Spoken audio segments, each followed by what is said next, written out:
El historiador Francisco Martí Fornés presentó el pasado viernes en un acto multitudinario celebrado en la nave central de Espacio Pirineo su cuarto libro, que bajo el título Ribagorza, guía básica de Surrománico, repasa con carácter divulgativo una selección de 65 edificios románicos de la comarca. De forma muy visual, con un color para cada valle, el libro se articula a través de los ríos Sésera, Isabena y Noguera Ribagorzana, al igual que la propia comarca de Ribagorza. El director del Museo Diocesano, Barbastro Monzón, Ángel Noguero, presentó a Martí, asegurando que había necesidad de una publicación así. Es una distinción, y lo digo no de cara a él, sino de cara a mí mismo, para mí es una distinción poder presentar este libro. El libro Ribagorza, guía básico del romano. Os tengo que decir que no lo he podido leer todo, pero parte de lo que hay ahí lo tiene editado en una preciosa página web, que supongo que todos los que nos gusta el románico, digo que no sé bien. Perdonad, porque es que yo no es que me guste sin mascarilla hasta el 17 o 19, cuando sea. Bueno, nos adelantamos. Pero bueno, hay una distancia entre tú y yo tampoco. No, nos conocemos mucho. Bueno, pues cuando me dijo que si podía tal, pues he hecho los esfuerzos de venir, porque algunos estamos demasiado ocupados a pesar de la edad. Entonces, quiero deciros que este libro era un libro, personalmente, que yo creo que había que escribirlo. Y por fin ha llegado, lo cual es para todos nosotros que queremos el románico, y sobre todo el románico ribagorzano, pues todavía mejor. Y es que quien conoce mejor el románico de Ribagorza es mi amigo Francisco, porque son muchos años los que ha tenido que dedicar,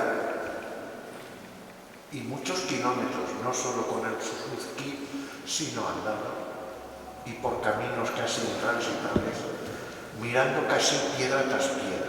Y al final tenemos una guía extraordinaria, no solo de lo mucho que hay, sino que de lo más importante. Hay que decir que faltan piezas por una razón, porque es que habría que escribir varios tomos, y no creo que debe ser todo esto. El arte no da mucho de eso. Este es además el cuarto libro que ya publica, hay que decir que por lo menos el cuarto, sí, en la editorial Pirineo, que no es broma, que hacer estos libros, y está allí el editor, hacer estos libros pues es querer el país que tenemos para mantenerlo. Y también deciros que no voy a explicar catedrático de filosofía, licenciado en arte, todas esas cosas que el currículum lo tenéis ahí también, ¿eh? Lo puso este amigo nuestro común que se dedica a fotografiar los pueblos casi desaparecidos, porque muchos están desaparecidos, y la verdad es que a veces te encoge el corazón ver qué es lo que está pasando. Pero en fin, es la vida. Deciros que, sí me gusta decirlo esto, que en el 2015 recibió un premio que es el Esteban de Esmira, de aquí en Graus.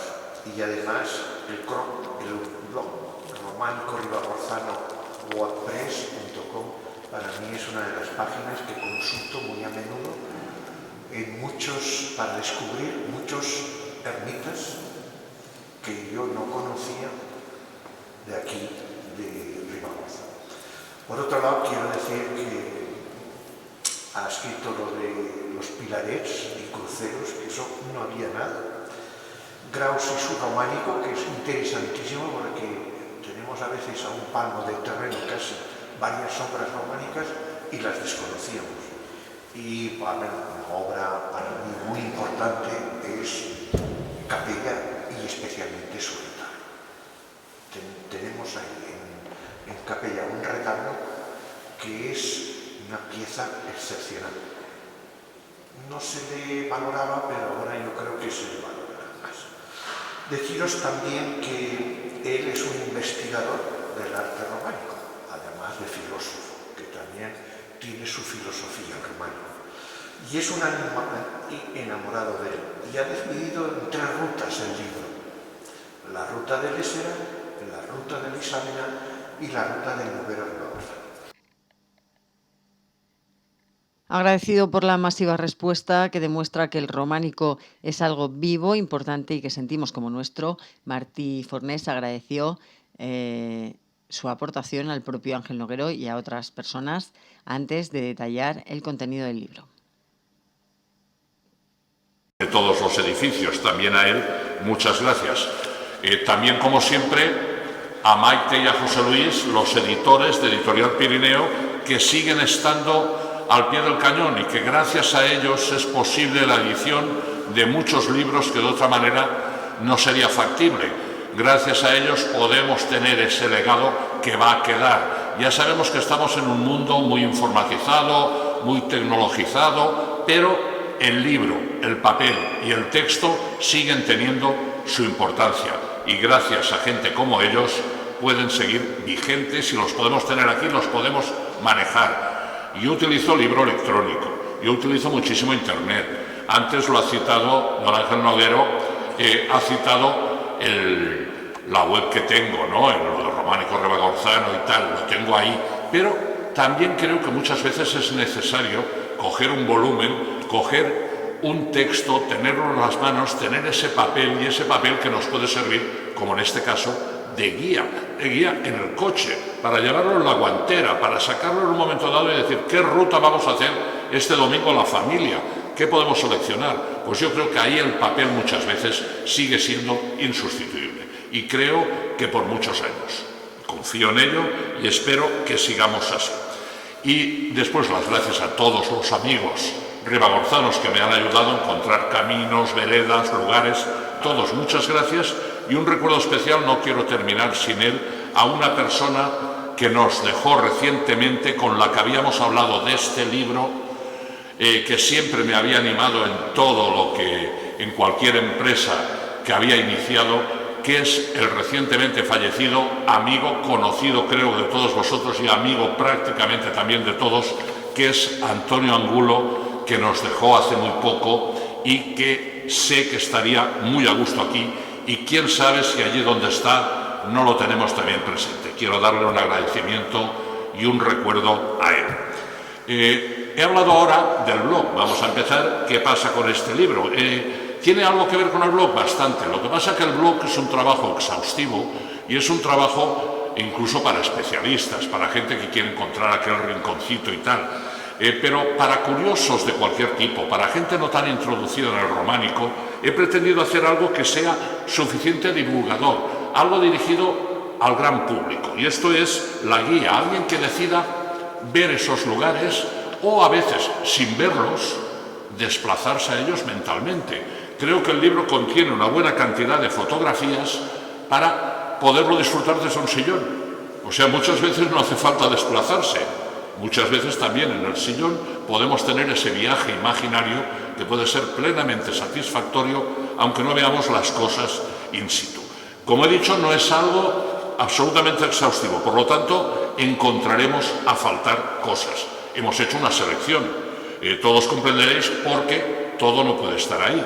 Aquí tenemos el mapa, lo tenéis todos presente, el mapa donde están todos los edificios de los cuales hay una amplia reseña y hay varias fotografías, en algunos bastantes.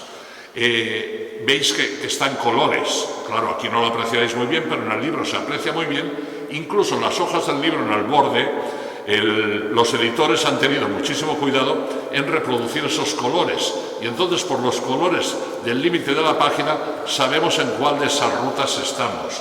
Hay 3 rutas, como veis está marcado en color rojo la ruta del río Ésera, está marcada en color verde la ruta del río Isábena y tenemos marcado en azul la ruta del Noguera Ribagorzana. Y luego tenemos marcado también cosas en violeta. Ese color violeta, ese color morado, es el anexo que añadí. Me pareció que quedaba un poquito cojo el libro. Me pareció que había una serie de monumentos que, aunque fuesen un poquito más de dificultoso acceso o estuviesen más apartados de los ríos, valía la pena acercarse también a ellos. Y entonces añadí unos cuantos más. Al final tuve que decir basta, porque no hubiésemos acabado y necesitaríamos lo que decíamos, más de un volumen, ¿no? Pero añadí unos cuantos más que son los marcados aquí en lugares dispersos en color violeta. En el libro lo seguimos en este orden y es muy fácil localizar en cuál de estas rutas nos estamos moviendo. Esta es la portada del libro, todos ya supongo que la habéis visto, os habéis ido familiarizando con ella. Hay una serie de fotografías, no del anexo, porque en el anexo era muy difícil seleccionar, y entonces he seleccionado solo fotografías de cada una de las 3 grandes rutas marcadas en los ríos. De algunos edificios no hay señal. Por ejemplo, este edificio, estoy quizá convencido de que no hay nadie aquí que lo conozca. Es posible, quizá algunos sí, mejor, pero no creo que haya muchos. Este edificio se conoce como San Serni. Son restos de una pequeña capilla castillera. Al lado había una pequeña fortificación cerca de San Esteban del Mall. Cerca de San Esteban del Mall, pero hacia abajo. Y ya digo, es muy poco conocido. Claro, esto no lo puedo poner en una guía. En primer lugar, porque es de muy difícil localización, hay que andar bastante para llegar allí, nos podemos perder, por lo tanto no es una guía para el gran público. ¿Por qué no hay algunos edificios como este? Por esto, por lo poquito que queda y porque está muy alejado de un lugar al cual sea fácil el acceso. Tampoco otras como esta, en la cual también hay que andar. Esto es Santa Eulalia, unos restos muy cercanos a la ermita de San Martín de Capella, que también nuestro amigo Joaquín Sesé puso al descubierto, limpió y ahí los tenemos. Pero claro, tanto para ir a San Martín en Capella como para llegar aquí hay que andar. Muy recomendable, ideal, pero claro, se aleja otra vez de los objetivos que nos habíamos marcado aquí. Otros parece que tampoco están, porque de lo que queda, esta es Espluga de Merli. Es Santa Llogaia o Santa Leocadia de Espluga de Merli, en la cual los restos románicos que quedan son escasísimos. Tiene origen románico, pero claro, aquí la vemos, pues la verdad, muy poquito de ello nos recuerda su origen. Por lo tanto, algunos interpretan su pila bautismal como de origen románico. Yo creo que no, que forma parte de un conjunto de pilas bautismales del siglo XVI, en las cuales sí que hubo un taller de pilas en Ribagorza, pero claro, del siglo XVI. Otras no las he incluido por la dificultad de acceso, pero una dificultad ya no solo para el turista, sino incluso para personas en unas facultades bastante buenas. Esto es Finestres. Finestres es una maravilla, el paisaje, el lugar, la ermita de San Vicente, los restos castelleros que quedan, todo es maravilloso. Pero señores, subirse por una cuerda, agarrarse en una cuerda para subir y tal, no es propio de una guía que podríamos llamar en cierta manera turística, por lo tanto tampoco aparece. Como toda selección siempre será discutible. Entonces, vuelvo a insistir en esto, me he decidido a incluir solo las muy cercanas a los ríos, las fácilmente accesibles y las que podemos ver, incluyendo las del anexo. En total hay unos 65 edificios descritos, más algún otro del cual doy indicaciones de cómo llegar, aunque no forma parte de la guía propiamente en sí, algunos por ese difícil acceso del que hablábamos, pero también indico alguno más. Creo que en pocas guías editadas referidas a una sola comarca podríamos encontrar tantos edificios de época románica como esta. Lo de los 3 valles ribagorzanos es importantísimo, porque Ribagorza precisamente está vertebrada por esos 3 valles, por esos 3 ríos. Todos ellos constituyen una unidad, una comarca histórica, una comarca geográfica, pero con sus peculiaridades. Las diferencias entre los 3 ríos son muy importantes, no solo geográficas, sino también lingüísticas, sino también de relaciones familiares, de apellidos, de historia. Cada uno de esos valles tiene unas peculiaridades diferentes de los demás, cada uno de ellos, y en cada uno de ellos esto es una riqueza añadida al patrimonio. Creo que podemos estar orgullosos de tener una comarca con esa gran variabilidad, o sea, no una comarca que no es en absoluto uniforme, una comarca que es variada, que es distinta, que tiene ejes en común, lógico, pero que también tiene una multiplicidad de variedades que nos permiten estar orgullosos de esa multiplicidad. Vamos a empezar ahora por el Ésera. Aquí tenemos la primera de estos edificios. En el Ésera, en la zona norte, tenemos algunos edificios que nos llaman la atención por cómo pudieron llegar los maestros lombardos. Estos días, con algunos de los que estáis aquí, hemos estado haciendo un pequeño curso de introducción al románico y hemos hablado mucho del románico lombardo y del gran papel que tiene el románico lombardo en Ribagorza. Y en el norte del Ésera, es curioso cómo llegaron ahí esos maestros. Aquí tenemos una muy bonita, que es Conques, en las cercanías de Benasque. Vale la pena la caminata, pero es fácil, es una caminata fácil. Hay épocas que se llegan vehículos, otras no dejan pasar vehículos, pero paseando es muy agradable y además es un paseo asequible para todos. Una muestra de románico lombardo, aunque sea realzada y modificada, pero muy bonita y encalada quizá excesivamente, pero que vale la pena visitar. Otra de la misma zona, San Aventín de Sahún. San Aventín merecería atención, o sea, tenemos unos cuantos edificios en Ribagorza y quiero llamar la atención sobre ello en la lista roja del patrimonio. Es importante que actuemos inmediatamente. Es importante porque algunos corren auténticamente peligro. Esta es muy bonita, está muy cercana a la carretera, por lo tanto intervenir no sería costoso y valdría la pena. Otro ejemplar de románico lombardo en el norte. Y una pequeña joya, siempre digo que es la pequeña joya que guardamos en Ribagorza. También románico lombardo, Nuestra Señora de Gracia en el Ruhr. Un paseo agradabilísimo a muy corta distancia de la población, que recomiendo a todos, porque la verdad vais a encontrar no solo patrimonio, sino vais a encontrar un paisaje también auténticamente increíble, auténticamente delicioso. Darse un paseo hasta allí es recomendable para todos. En la zona media tenemos lugares, estoy hablando del Ésera, tenemos lugares emblemáticos. San Juan de Besians, precioso, pero que requiere intervención inmediata. Mirad cómo está la bóveda, mirad estos arcos lo que están marcando. Esto se nos va a caer si no actuamos. Hay que actuar con inmediatez. Hay que pedir a las autoridades que lo tengan en cuenta y que hagamos algo para salvar esta maravilla que seguimos teniendo ahí antes de que se nos pierda. Una de las intenciones del libro también es esta, es también una intención reivindicativa. Creo que es necesario reivindicar, exigir, pedir, movilizar a la gente, movilizar a las autoridades, pedirlo a todos, concienciar a la población de que tenemos un patrimonio que en muchos casos hay no solo que verlo y disfrutarlo, sino que hay que salvarlo. Y este es uno de esos casos.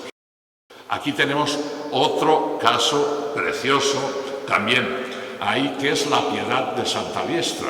Un ejemplo de una de esas capillas castilleras también. Detrás quedan algunas piedras, restos de una pequeña fortificación, pero lo más curioso que tiene es que es un campanario de espadaña. Las espadañas son estos campanarios que en vez de una torre tienen esta forma triangular y tal, que suelen levantarse encima de los muros de la iglesia, pero en este caso no está encima de los muros, está a un lado. Lo tenemos también muy cerquita.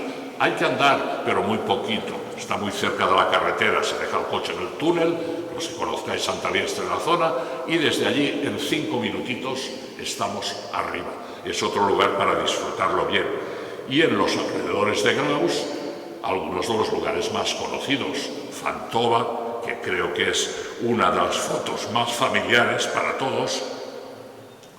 Otro edificio posterior, Fantovas del siglo XI, aquí nos vamos ya quizá mucho más tarde, finales del XII, quizá principios del XIII, la finalización, que es San Román de Castro, un lugar que aparte del románico, que tiene un románico precioso, incluso en escultura, en todo, pero aparte de esto tiene también algo que no es románico, pero es uno de los lugares emblemáticos de Ribagorza, que es el Coro Mudéjar, recientemente restaurado y algo que en muy pocos lugares podrían presumir tanto. Y aquí mi agradecimiento, claro, siempre extensivo a la gente de la Puebla de Castro, que tanto lo cuida, que tanto afán tiene por enseñar su patrimonio. Hay unas guías que lo hacen, hay unos guías, personas que están siempre dispuestas a enseñarnos todo aquello que tienen. Un ejemplo a seguir, un ejemplo que aquí tenemos una persona que la estoy viendo en estos momentos que va a empezar también a hacer esto mismo en Capella. Fantástico. Ya volveremos a tener otro lugar que podremos visitar con guía. Y esto también, yo creo que estos libros y estas cosas tienen que ayudar a que pongamos en marcha todo esto. Otro lugar, y con este ya termino la ruta de Lésera, que es San Antón de Pano, donde tenemos cosas tan curiosas ahí en Pano como una ventana geminada. Las ventanas geminadas son estas ventanas gemelas, con dos partes, con un parte luz en medio, muy rústica, pero a la vez muy encantadora, muy bonita. Un lugar que tenemos también muy cercano aquí. Todo esto lo podemos ir conociendo ahí. Luego tenemos la ruta de Lisávena, el Valle Central. En la ruta de Lisávena, ¿qué es lo más importante que tenemos? Lógicamente, la Catedral de Roda de Sávena. Aquí tenemos dos de sus ábsides construidos en dos momentos distintos. Empiezan primero los maestros lombardos, se acaba en ese estilo, pero quizá más tardíamente, y en lo cual ya intervinieron en la parte superior otros maestros. No hagáis mucho caso de las ventanas, donde hay muchas modificaciones, pero esa estructura de lesenas y arcuaciones ciegas propias del románico lombardo están ahí absolutamente presentes. Y el otro gran monumento representativo de la zona, el monasterio de Obarra, con su iglesia principal de Santa María, que afortunadamente ha llegado a nuestros días. Les estaba contando en el curso, y esto es importante que lo sepamos, para que nos demos cuenta de en qué lugar tan ignoto estamos para algunos. Les contaba el otro día en el curso, y esta mañana en una entrevista en la radio me han preguntado por ello, y se lo he vuelto a contar, una anécdota. En el siglo XIX, José María Cuadrado está haciendo una geografía de España y le hablan de Obarra. Y dice, bueno, vamos a hablar también de Obarra. Pero dice, no puedo hablar de Obarra por una razón. No la he encontrado. Pensemos que hace 150 años nadie encontraba Obarra. Imaginad en qué mundo estábamos de perdidos. Imaginad lo que a lo largo de los siglos ha sido Ribagorza, un lugar ignoto, un lugar lejano, que pese a eso ha mantenido una actividad cultural extraordinaria, sobre todo relacionada con Roda, impresionante. Pero que, sin embargo, no sabían los estudiosos y los geógrafos ni dónde podía estar un lugar como ese, un lugar desconocido, un lugar ignoto. ¿Dónde estará Obarra? Ni ahí estamos. Pues Obarra ha seguido estando ahí, ha llegado a nuestros días y tenemos un testimonio fantástico del primer monasterio, el más relacionado con los primeros condes ribagorzanos, que es este monasterio, el de Obarra. Luego, cerca ya de la desembocadura de Lisávena, tenemos otra cosa maravillosa.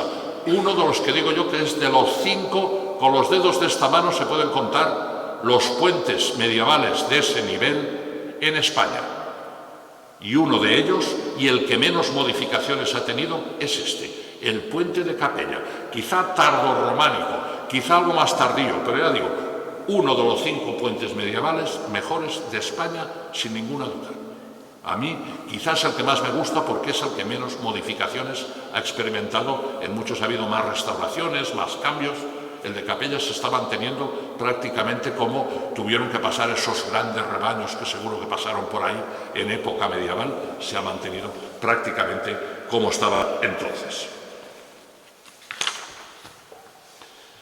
En el curso más alto de Lisávena tenemos pequeñas joyas como esta que muchos consideran que es la iglesia románica más antigua de Ribagorza y una de las más antiguas de Aragón, sin duda, San Aventín de Bonanza.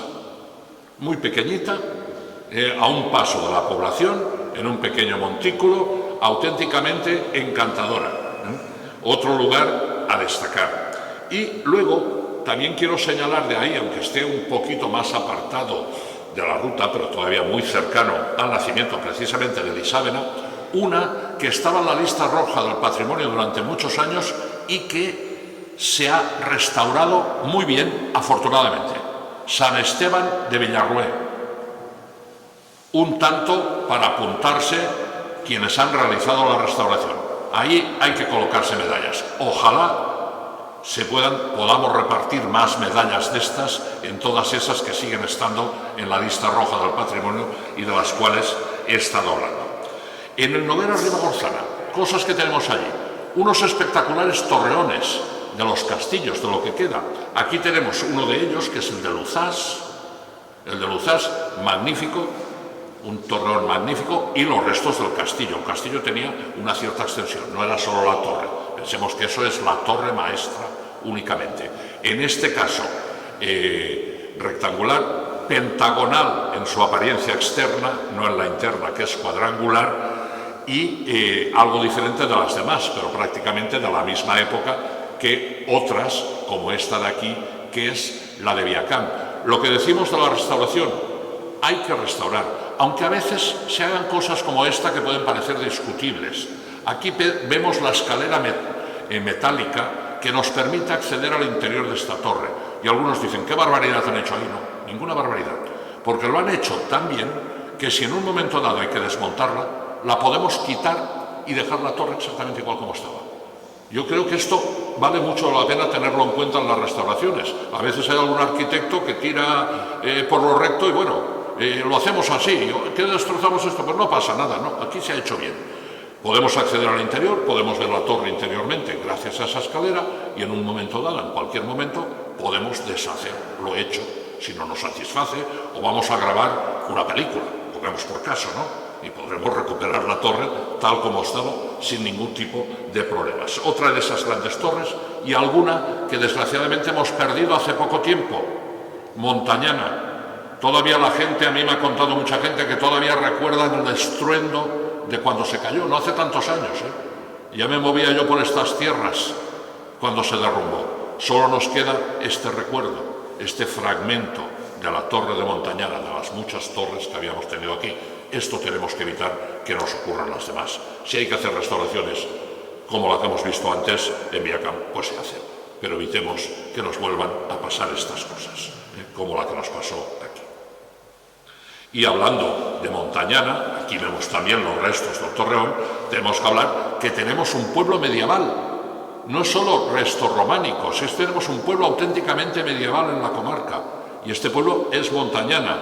Aquí tenemos a Javier hoy, al guía de Montañana, lo tenemos aquí presente, siempre dispuesto a enseñaros ese gran patrimonio que tienen. Os recomiendo encarecidamente la visita, porque ahí podréis ver mucho románico, pero también lo que no es románico, porque el puente ya no es románico, muchas casas no son románicas, pero sí que tiene todavía el encanto y el sabor de un pueblo auténticamente medieval.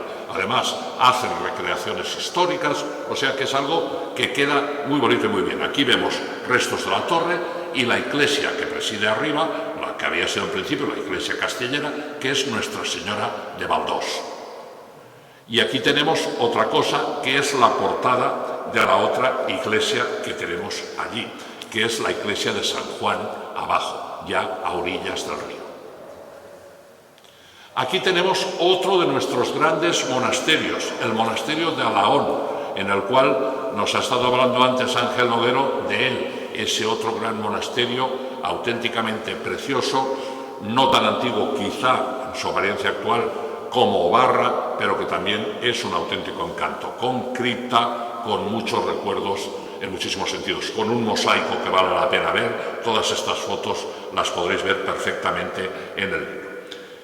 Y aquí, más arriba de Sopeira, restos de una iglesia ignorada, es Santa Eulalia de Forcán. Esta iglesia estoy yo muy orgulloso de una cosa, la di a conocer.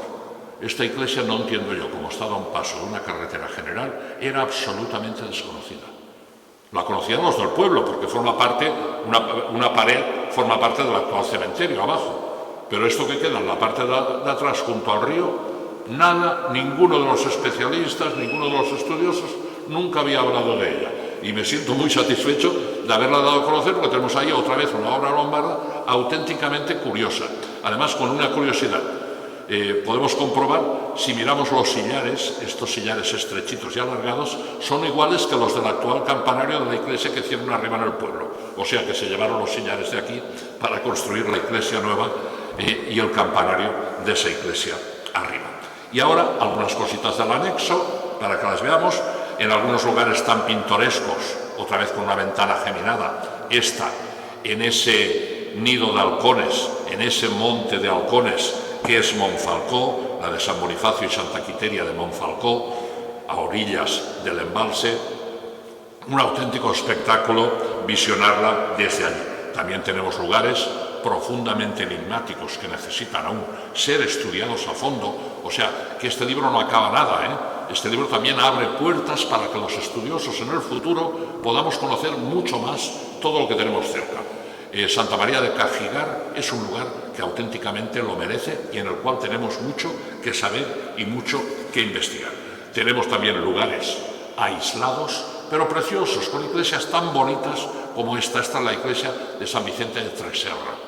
San Vicente de Tresserra, apartada hoy en día de las principales rutas de comunicación, se llega por pista cerca, pero el último trocito hay que hacerlo también andando, como es lógico, pero se llega fácil, No hace falta un todoterreno, un coche normal, se puede llegar a sus cercanías y andando es fácil llegar a ella.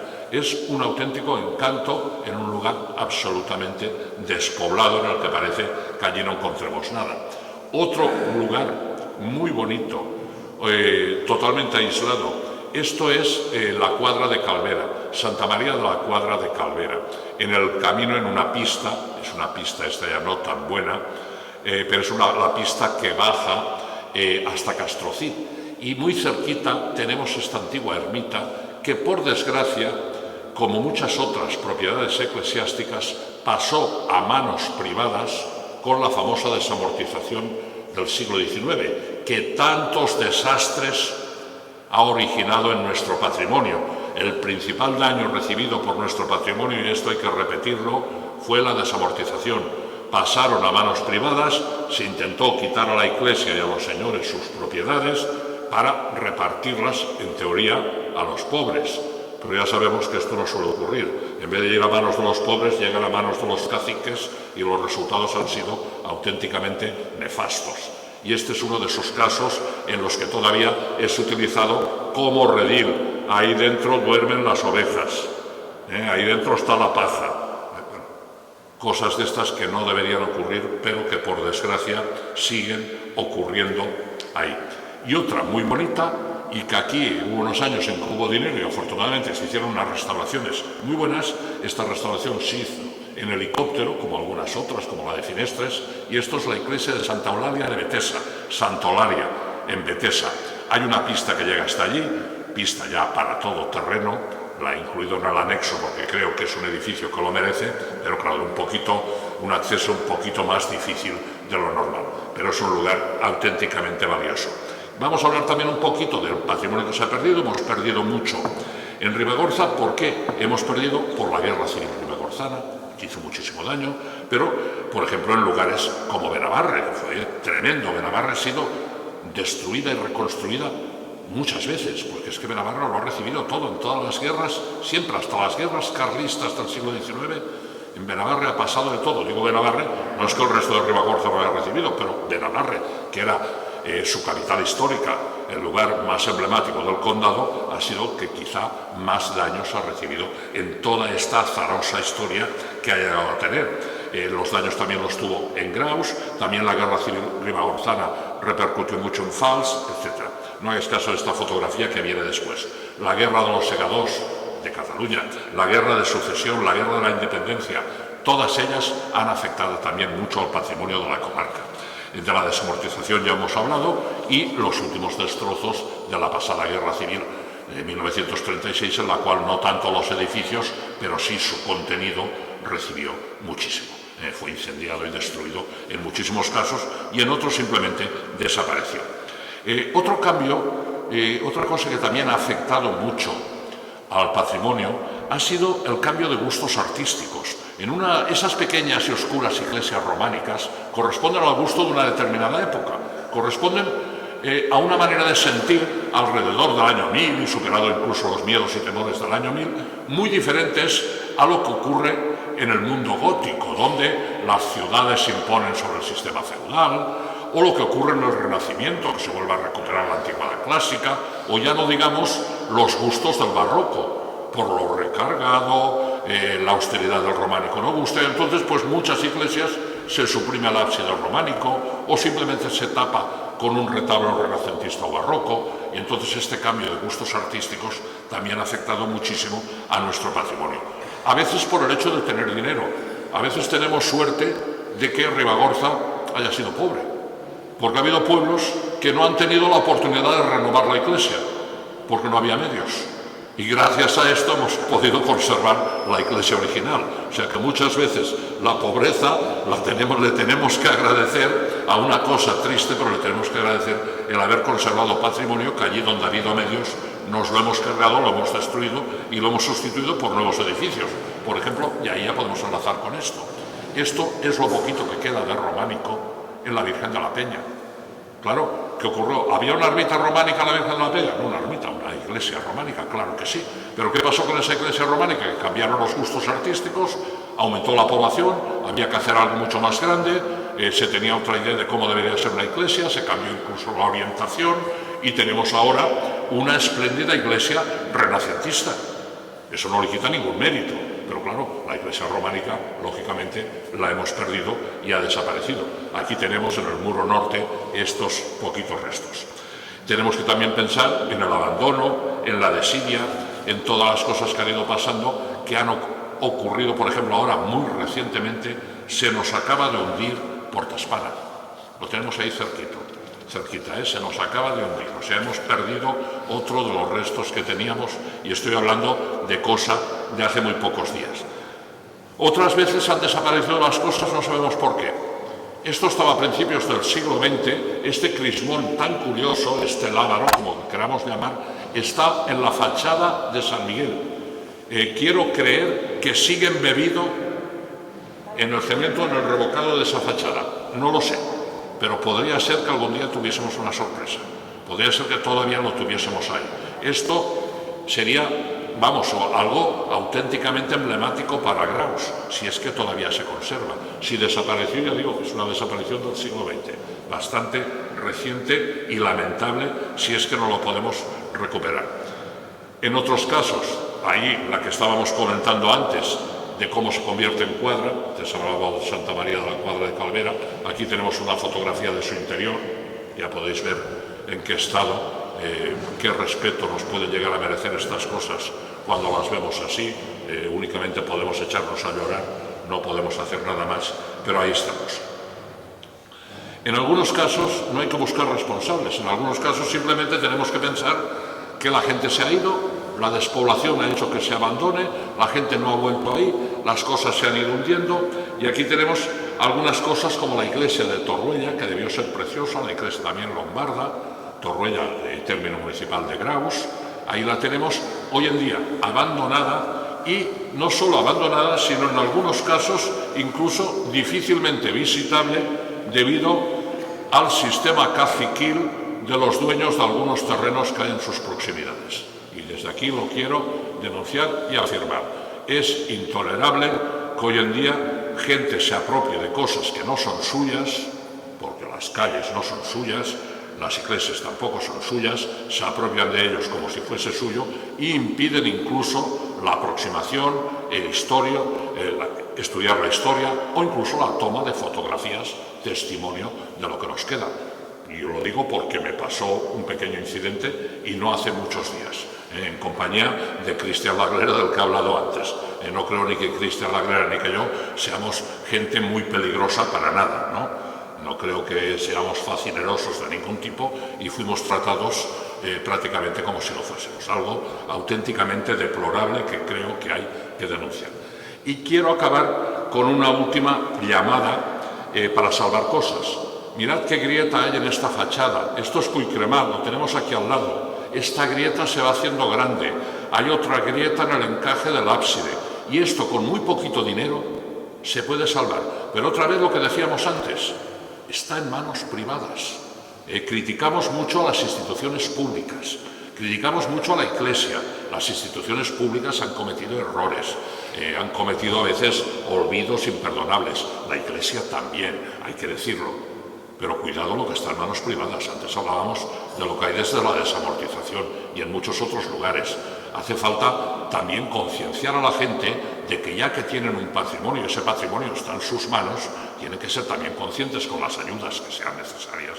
Evidentemente que tiene que haber ayudas públicas, es lógico, pero también ellos tienen que hacer un pequeño esfuerzo, ya que tenemos esto, para conservar eso que hemos adquirido, que no es exclusivamente suyo, es de todos. El patrimonio tiene que ser de todos, no de alguno.